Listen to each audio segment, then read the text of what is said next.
अब आ जाते हैं हम हिस्ट्री ऑप्शनल पर। 10 मिनट का काम है, खत्म हो जाएगा। ठीक है,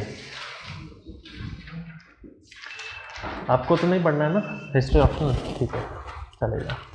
तुम्हारा कौन सा रहेगा फिर? कौन सा? एंथ्रोपोलॉजी, मानव विज्ञान। तो तैयारी करना उसकी, हाँ अच्छे से। ठीक है, 2 मिनट का ब्रेक लेते हैं, 10 मिनट में हमारा काम हो जाएगा। ठीक है, क्योंकि अभी आज आपको पता चलेगा कि सिंधु घाटी सभ्यता के अलावा उसी टाइम पे इंडिया में एक और सभ्यता थी जो कभी किताबों में नहीं पढ़ाई जाती।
चलो कंप्लीट कर लेते हैं। आईवीसी खत्म हो गया। अब लिखो lecture number 22, Chalcolithic culture in India. Bharat में ताम्रपाषाण संस्कृति, Chalcolithic culture in India, Bharat में ताम्रपाषाण संस्कृति। ठीक है, बहुत ज़्यादा कंफ्यूजिंग चैप्टर है क्योंकि इस पर कोई बुक नहीं लिखी गई है और काफ़ी डिबेटेबल होता है क्योंकि सारा फोकस कहाँ पे हो जाता है? आईवीसी पर। तो चैल्कोलिथिक टाइम पे इतना ध्यान नहीं दिया जाता। ठीक है, सबसे बड़ी प्रॉब्लम क्या है? चैल्कोलिथिक शुरू कब हुआ और ख़त्म कब हुआ ये नहीं पता। अंदाज़ा लगाया जाता है कि 2400 बीसी से लेकर 300 बीसी तक इंडिया में क्या चला? चैल्कोलिथिक एरा चला। लेकिन 2000 बीसी के आसपास साइड में क्या चल रहा था? आईवीसी। तो सारा फोकस कहाँ चला गया? आईवीसी पर। फिर आईवीसी खत्म हो गया और कुछ समय बाद क्या आ गया? वैदिक सभ्यता। तो सारा फोकस किसने छीन लिया? वैदिक सभ्यता ने। तो इसके साथ साथ में इंडिया में एक चैल्कोलिथिक पीरियड भी चला था जिस पे किसी ने ध्यान नहीं दिया, ना हिस्टोरियंस ने ध्यान दिया, ना ज़्यादा बुक्स लिखी गई, ना इनको कभी कहीं पढ़ा जाता है। लेकिन इतना ध्यान रखना, अगर ये इंडिया है तो इस क्षेत्र में आईवीसी था, तो कुछ क्षेत्रों में चैल्कोलिथिक चला था, जैसे कर्नाटक, जैसे कि मध्य भारत, ठीक है, गंगा और यमुना के बीच में। और उस कल्चर को बोला गया ओसीपी कल्चर, कभी नहीं बताया जाता। ये भी एक सभ्यता थी, ओसीपी सभ्यता, ठीक है। ओचरे कलर्ड पॉटरी, ओचरे, OCHRE, ओचरे रंगीन मटकों की सभ्यता, ठीक है। आईवीसी के साइड में ये भी चल रही थी। फिर काफ़ी कन्फ्यूजन हुए कि शायद आईवीसी के लोग यहाँ आ गए थे, तो उन्होंने पैटर्न बदल लिया था। फिर बाद में ऐसा कुछ कॉमन दिखा नहीं, तो मान लिया गया कि नहीं, ओसीपी के लोग क्या थे, अलग थे, ठीक है। ओसीपी के लोगों में फिर आगे डिटेल में पढ़ेंगे तो मालवा के लोग आएंगे, ठीक है।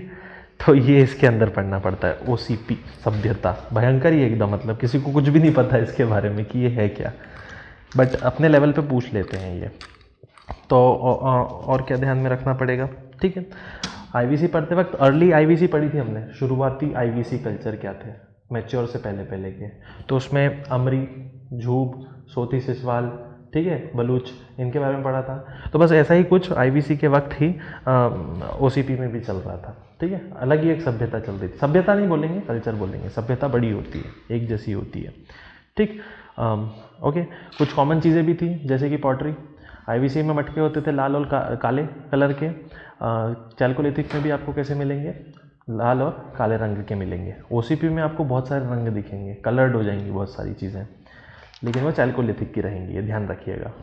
टाइम फ्रेम मैंने आपको बता दिया, ये और ये था, ठीक है। और क्या बताना है, ठीक है, किसके कंटेम्प्रेरी रहे होंगे ओचरे, एक तो आईवीसी के समय के थे, और दूसरा आर्य भाई आए थे ना भारत में, तो आईवीसी के समय भी ये रहे और आर्यों के समय भी ये रही सभ्यता। इनके फिर 4 टुकड़े करके पढ़ेंगे, चलो लिख लेते हैं।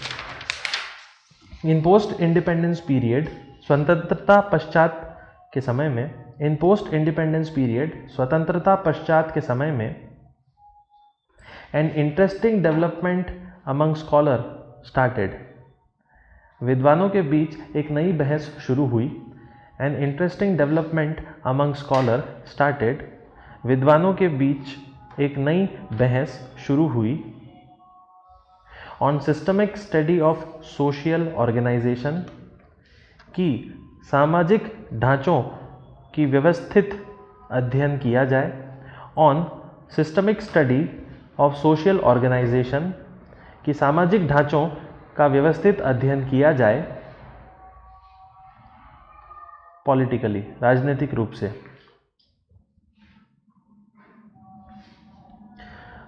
भारत में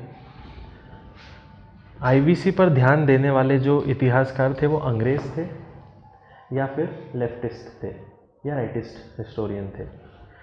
इस पे ध्यान क्यों दिया गया आईवीसी पे? अंग्रेजों ने बोला हम आर्य ही तो थे जिन्होंने आईवीसी को बर्बाद किया। इंडियन स्कॉलर ने कहा आईवीसी ही वो थे जो आर्य ही थे जिन्होंने सभ्यताएं बनाई, जिन्होंने संस्कृत बनाई, जिन्होंने व्यापार बनाया। फिर आते हैं एक तीसरे टाइप के इतिहासकार जिनको मार्क्सिस्ट कहते हैं। मार्क्सिस्ट हिस्टोरियन बायस्ड नहीं होते कि हमको अपनी तरफ लेकर आना है। अंग्रेज इतिहासकार अपनी बढ़ाई करेंगे इतिहास में, भारतीय इतिहासकार अपनी बढ़ाई करेंगे। मार्क्सिस्ट बोलते हैं किसी की बढ़ाई नहीं होनी, जो सच है वो सामने आना चाहिए और जो छुपा हुआ है वो सामने आना चाहिए। तुम लोग तो केवल बड़ी बड़ी चीज़ों पे ध्यान देते हो, उसी के बारे में बताते हो और तुम्हारे हिसाब से वही महान होता है। हम यानी मार्क्सिस्ट हिस्टोरियन ऐसी चीज़ें बाहर निकालते हैं जिनके बारे में बहुत कम लोगों ने सुना पड़ा है, लेकिन वो था ज़रूर। तो भारत के जो पहले मार्क्सवादी इतिहासकार थे जिनका नाम था डी कौशंबी, उन्होंने ये स्टडी स्टार्ट करी थी ओरचरे के बारे में। तो लिख लो, this was apparent in writings of scholar, ऐसा विद्वानों के लेख में लिखा गया। This was apparent in writings of scholar, ऐसा विद्वानों के लेख में लिखा गया। लाइक डी कौशंबी, जैसे D Kosambi, like D Kosambi, जैसे D Kosambi, and HD Sankalia, और HD Sankalia, Sankalia. They tried to reconstruct the past ways of life. उन्होंने पाश्चात्य जीवन के पुनर्निर्माण की कोशिश की। They tried to reconstruct the past way of life.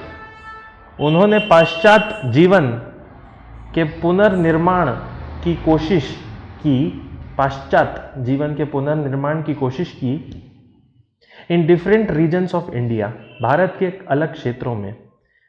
In different regions of India, Bharat के अन्य क्षेत्रों में। Which is was followed by detailed exploration of chalcolithic sites, जिसमें ताम्रपाषाण स्थलों की खुदाई शामिल थी। Which was followed by exploration of chalcolithic sites, जिसमें ताम्रपाषाण स्थलों की खुदाई शामिल थी। Popularly in central and western India, विशेष तौर पर मध्य और पश्चिम भारत में। Popularly in central and western India, विशेष तौर पर पश्चिम और मध्य भारत में। Full stop. The sites such as Inamgaon, स्थल जैसे कि इनाम गांव। Sites such as Inamgaon, स्थल जैसे कि Inamgaon. Through a substantial light on past subsistence, ने पाश्चात्य समय पर बेहतर प्रकाश डाला। Through a substantial light on past subsistence, ने पाश्चात्य समय पर प्रकाश डाला। Religious practice and social organisation, धार्मिक प्रथाओं और सामाजिक संगठनों पर। Religious practice and social organisation, धार्मिक प्रथाओं और सामाजिक संगठनों पर। Full stop. The chalcolithic culture of a region was, किसी क्षेत्र का ताम्रपाषाण संस्कृति। The chalcolithic culture of a region was defined, किसी क्षेत्र की ताम्रपाषाण संस्कृति समझी गई। वॉज डिफाइंड, समझी गई। According to certain salient feature, कई तत्वों के कारण। अकॉर्डिंग टू सर्टेन सेलिएंट या साइलेंट फीचर, कई तत्वों के कारण। सच एज सिरेमिक, जैसे कि मटकों का बनना। सच एज सिरेमिक, जैसे कि मटकों का बनना। एंड अदर कल्चरल इक्विपमेंट्स, और अन्य सांस्कृतिक औजार। एंड अदर कल्चरल इक्विपमेंट्स, और अन्य सांस्कृतिक औजार। लाइक आर्टिफैक्ट्स, जैसे हस्तशिल्प। लाइक आर्टिफैक्ट्स, जैसे हस्तशिल्प। Beads of semi precious stones, कीमती पत्थरों के मनके। Beads of semi precious stones, कीमती पत्थरों के मनके। स्टोन टूल्स, पत्थरों के औजार। एंड टेराकोटा फिगरीन्स, और लाल मिट्टी की मूर्तियाँ। एंड टेराकोटा फिगरीन्स, लाल मूर्तियाँ। Paragraph change. Different arguments have been proposed, कई विवाद दिए गए, वाद विवाद किए गए। Different arguments have been proposed, कई वाद विवाद किए गए। For the origin of chalcolithic culture, ताम्रपाषाण संस्कृति के उदय के बारे में। For the origin of chalcolithic culture, ताम्रपाषाण संस्कृति के उदय में। Particularly in central and western India, विशेष तौर पर मध्य और पश्चिम भारत में। पर्टिकुलरली इन सेंट्रल और वेस्टर्न इंडिया, विशेष तौर पर पश्चिम और मध्य भारत में। द आइडियाज वर मेड, विचार दिए गए। आइडियाज वर मेड, विचार दिए गए। That it might have been migration and diffusion of population, कि शायद जनसंख्या वृद्धि या लोगों का आना कारण था। दैट माइग्रेशन और diffusion of population might been there, कि शायद जनसंख्या की वृद्धि और लोगों का आना कारण रहा होगा। For origin of these culture, इस संस्कृति की शुरुआत में, for origin of these culture, इस संस्कृति की शुरुआत में, because certain similarities in pottery, क्योंकि मटकों में कुछ समानताएं दिखी, because certain similarity in pottery was seen, क्योंकि मटकों में कुछ समानताएं दिखी, was seen between Harappa and chalcolithic sites, Harappa एवं ताम्रपाषाण स्थलों के बीच, between Harappa and chalcolithic sites, Harappa और ताम्रपाषाण स्थलों के बीच। The black and red pottery has been used, लाल और काले मटकों का इस्तेमाल हुआ था। The red and black pottery has been used, लाल और काले मटकों का इस्तेमाल हुआ था, but only to a limited extent, किंतु एक सीमित आधार तक, but only to limited extent, किंतु केवल एक सीमित आधार तक। And most dominant pottery used by them was, और इनके द्वारा इस्तेमाल प्रमुख मटके रहे। And most dominant pottery used by them was, और इनके द्वारा इस्तेमाल प्रमुख मटके रहे OCP, OCP, ओचरे कलर्ड पॉटरी, ओचरे रंगीन मटके, ओचरे कलर्ड पॉटरी, ओचरे रंगीन मटके। तो हमने पहले पैराग्राफ में क्या किया, कंपैरिजन देखा कि नहीं कुछ कुछ सेम है, जैसे कि black and red pottery same है, लेकिन हड़प्पा में बहुत ज़्यादा थी, यहाँ क्या थी, लिमिटेड थी, ज़्यादा नहीं थी ज़्यादा नहीं थी। ओके, पहली बात तो ये समझ लो, ये पूरे इंडिया में एक टाइम पे एक सभ्यता नहीं थी। एक टाइम पर ये लोग IBC के बहुत एडवांस थे, उसी टाइम पर नीचे नियोलिथिक चल रहे थे, पत्थरों के युग चल रहा था। उसी टाइम पर यहाँ पर चैल्कोलिथिक नियोलिथिक साथ में चल रहा था, तांबों का युग चल रहा था। तो एक ही इंडिया, एक ही समय में अलग अलग लोग और अलग अलग टाइमलाइन में फंसे हुए हैं। इधर नीचे में देखो तो लोग पत्थर ही यूज़ करना जानते थे, इधर देखो तो पत्थर, ब्रोंज और महंगी चीज़ें बनाना जानते थे। यहाँ देखो तो यहाँ ब्रोंज का भी उपयोग होता था और रंग ज़्यादा आने लग गए थे, तो ओचरे बोल दिया। तो ये चल रहा था इंडिया में उस टाइम पर। That is why this theory had certain limitation, इसीलिए इस सिद्धांत में कई रुकावटें हैं। That is why this theory had certain limitation, इसीलिए इस सिद्धांत में कई रुकावटें हैं।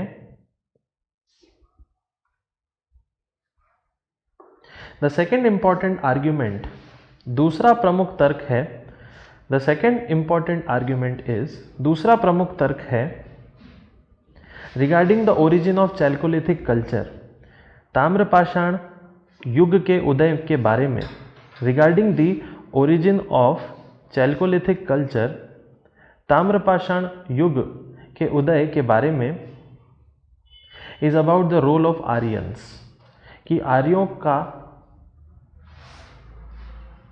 कार्य रहा होगा, is about the role of Aryans, कि आर्यों का कार्य रहा होगा। This argument is based on, यह तथ्य आधारित है, this argument is based on, यह तथ्य आधारित है, on the linkage of archaeological sites of chalcolithic, ताम्रपाषाण स्थलों के, on the linkage of chalcolithic sites, ताम्रपाषाण स्थलों के, to the names mentioned in Purana and epics, Purana और महाकाव्यों के नामों से जुड़ाव पर, to the names mentioned in Purana and epics, Purana और महाकाव्यों के जुड़ाव पर, के नामों के जुड़ाव पर। IBC की बात नहीं हो रही है, चैल्कोलिथिक साइट जो है, जो IBC के साथ साथ में दूसरे भारत में थी, मध्य भारत में, उन जगहों पे जो नाम हैं आज, उन साइटों के नाम, उनके नाम कहाँ दिखते हैं, महाकाव्यों में दिखते हैं। तो महाकाव्य में हर नाम क्या है, आर्य से ही जुड़ रहा है, तो हो सकता है ये किससे जुड़े हों, आर्यों से जुड़े हों। ठीक है, full stop. But in recent year, किंतु हाल ही के वर्षों में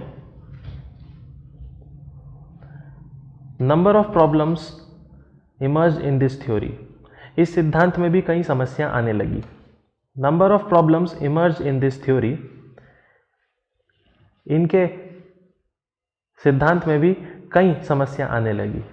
क्या समस्या? आर्य तो गोरे होते हैं और चैल्कोलिथिक लोग जो थे वो डार्क स्किन के थे, तो आर्य कैसे हो गए, ये प्रॉब्लम आने लग गई। सच एज, जैसे कि रेशियल कंपोजिशन, जातियों का भिन्न होना, रेशियल कंपोजिशन, जातियों का भिन्न होना। But as per the pottery used by them, किंतु उनके द्वारा इस्तेमाल मटकियों से ये कहा जा सकता है, but as per the pottery used by them it can be said that, किंतु उनके द्वारा इस्तेमाल मटकियों से ये कहा जा सकता है, it can be said that they were individual culture, कि वे एक अलग संस्कृति तो थे। That they were individual culture, कि वे एक अलग संस्कृति तो थे। Full stop.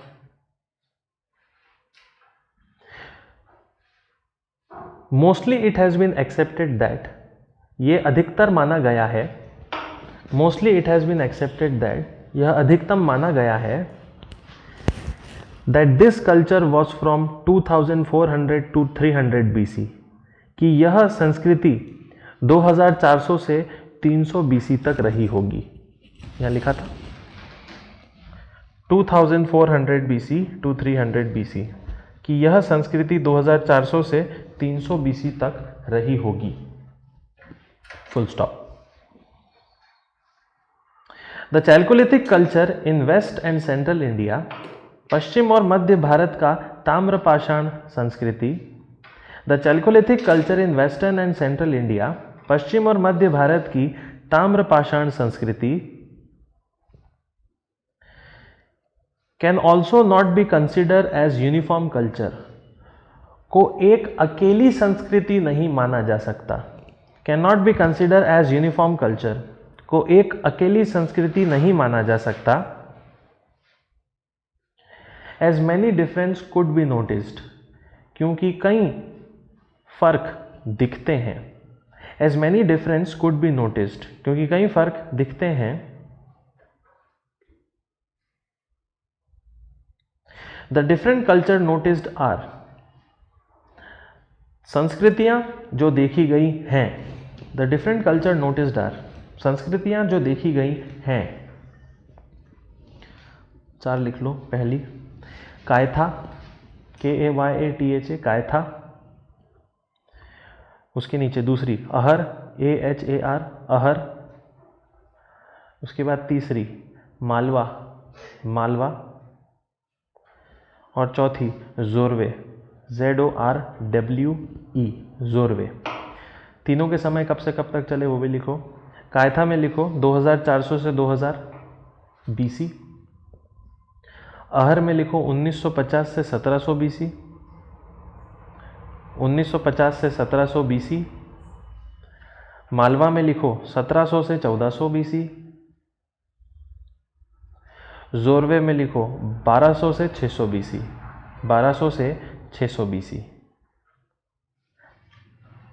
तो ये अलग अलग टाइम पे आती चली गई, बस इनको एक एक करके पढ़ना है। तो आज हम केवल शुरू करते हैं कायथा से, ठीक है। पहली हेडिंग कायथा। कायथा में लिख लो 8-10 लाइन लिख लो, फिर खत्म करते हैं।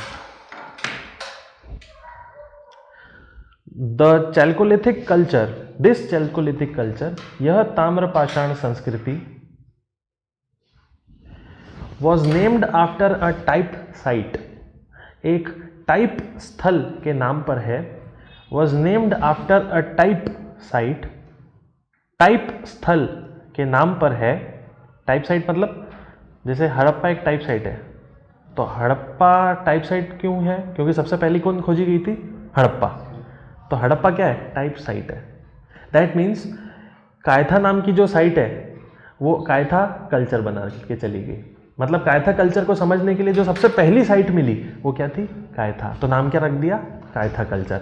ऐसी साइट जो सबसे पहले मिलती है उसको टाइप साइट कहते हैं, ठीक है। Was named after type site of Ujjain Madhya Pradesh, जो उज्जैन मध्य प्रदेश में मिली। Over 40 settlement of Kayatha culture has been found. Kayatha संस्कृति के 40 स्थल ढूंढ लिए गए हैं। Over 40 settlement of Kayatha culture have been found. Kayatha संस्कृति के 40 स्थल ढूंढे गए हैं। And most of them are located near, और इनमें से ज़्यादातर स्थल मौजूद हैं नदी के आसपास ही होंगे। कौन सी नदी है उज्जैन में? मोस्ट इंपॉर्टेंट नदी उज्जैन की, भारत की सबसे इंपॉर्टेंट नदी में से एक नदी जाती है उसी से, उज्जैन से होते हुए, चंबल। तो चंबल नदी की ट्रिब्यूटरीज के आसपास मिले। शिप्रा आ गई, गंभीर करके एक नदी होती वो आ गई, ठीक है, पार्वती आती है, ऐसी नदियाँ इनके आसपास मिले। तो लिख लो आप। कायथा में क्या लिखा आपने? हाँ, and most of them are located near tributaries of Chambal river, जिनमें से अत्यधिक चंबल नदी की सहायक के आसपास हैं। Tributaries of Chambal river, Chambal नदी की सहायक के आसपास हैं। They had their own type of ceramic style, इनकी स्वयं की मटकों की शैली होती थी। They had their own ceramic style, इनकी स्वयं की मटकों की शैली होती थी। विच इंक्लूड्स बाउल्स, जिसमें आते थे कटोरे। विच इंक्लूड बाउल्स, जिसमें आते थे कटोरे। एंड जार्स, और मटके। एंड जार्स, मटके, जार होता है ना, कांच का जार होता है बड़ा सा, वो। Similarities are evident with the study paint pottery, यहां पाई गई वस्तुएं एक समान मानी गई। Similarities are evident with the study paint pottery, यहां पाई गई वस्तुएं एक समान मानी गई। Study paint pottery found at pre Harappan sites, जो हड़प्पा, शुरुआती हड़प्पा से मिलती जुलती मिली। Found at pre Harappan sites, जो शुरुआती हड़प्पा से मिलती जुलती मिली। तो उज्जैन के कायथा में जो बर्तन मिले हैं वो किससे जुड़ते हुए मिल रहे हैं? लगभग हड़प्पा से। कौन से वाले हड़प्पा से? स्टार्टिंग वाला, अर्ली हड़प्पा।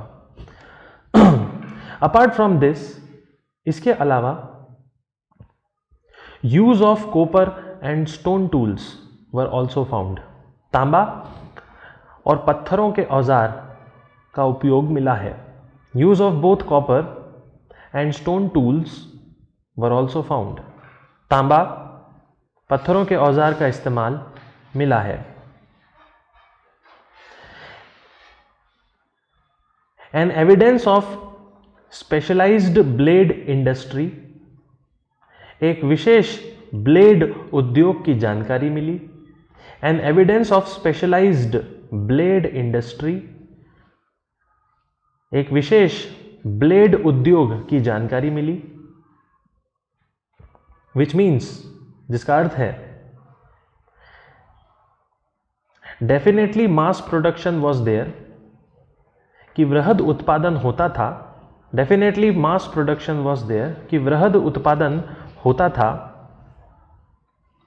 ऑफ चेल्सीडनी ब्लेड्स, चेल्सीडनी ब्लेडों का, ऑफ चेल्सीडनी ब्लेड्स, चेल्सीडनी ब्लेडों का प्रकार होता है ये, वो बनते थे, पुराने ज़माने की ब्लेडें चेल्सीडनी ब्लेड बोली जाती हैं। These people were most of such stuff, यह लोग अत्यधिक ऐसी वस्तुएं बनाते। These people were most of such stuff, यह लोग अत्यधिक ऐसी वस्तुएं बनाते। Which have been received inside a house, जो इनके घरों के उत्खनन में पाई गई। Which have been received inside a house, जो इनके घरों के उत्खनन में पाई गई। Full stop. ठीक है, कायथा तक आज रहने देते हैं, कायथा को आगे कंटिन्यू करेंगे कल।